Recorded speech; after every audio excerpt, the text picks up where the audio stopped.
Hi there. So I wasn't planning on participating on summerween.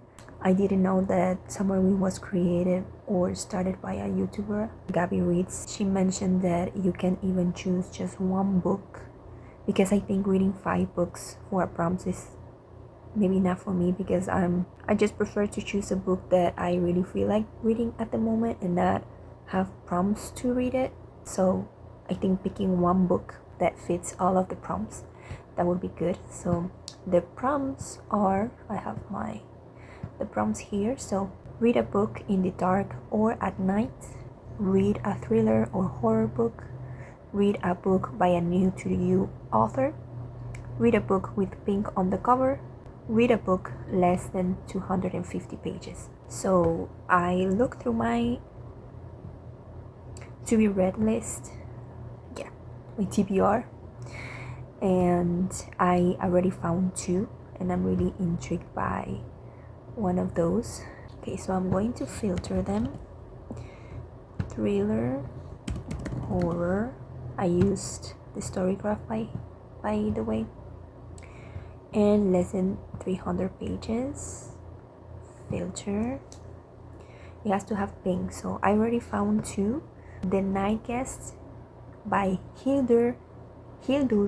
I'm not going to try to pronounce that last name because I'm gonna butcher it, but it is a horror. It says fiction horror, and it has 208 pages, and it has a lot of pink in the cover.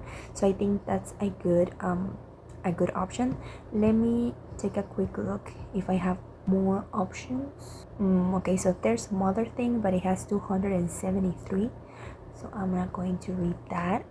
I think I'm not going to look for more because I read this synopsis or the premise again for The Night Guest, just to refresh a little bit of my mind of why I added it to my TBR. I'm going to read like a little bit of what is it about.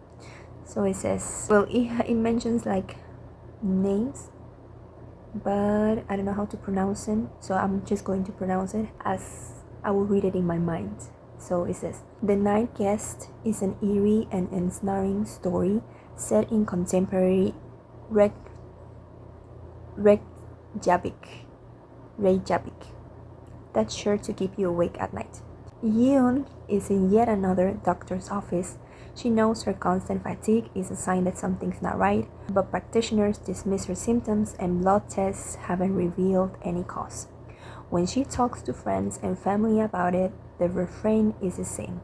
Have you tried eating better, exercise more, establishing a nighttime routine? She tries to follow their advice, buying everything from vitamins to sleeping pills to a step counting watch. Nothing helps. Until one night, Yoon falls asleep with the watch on and wakes up to find she's walked over 40,000 steps in the night. That's what caught my attention. I don't even remember why or how I found this book that it ended up on my TBR.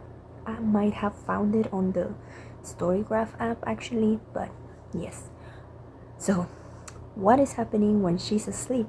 Why is she waking up with increasingly disturbing injuries, and why won't anyone believe her?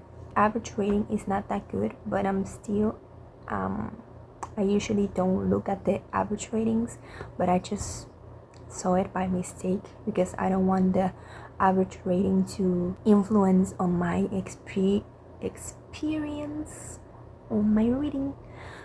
So yeah, that's my main option right now, but let me again take a quick look to see, just in case maybe this is not for me. Okay, so I just found Tender is the Flesh, which has 209 pages, and it's a horror and it's a very popular book, so I think this is going to be my other option. I'm in the middle of tons of book right now, but I'm going to throw this to my options of books. I kind of have a lot of options at the same time depending on what I'm feeling like reading at the moment. I'm going to read either of those 2 at night. They're horror or thrillers. I think both of them are horror. Both authors are new to me. There's pink, and they're both less than 250 pages, so those are my options. And I guess I'll update when I finish either of those on my summerween read.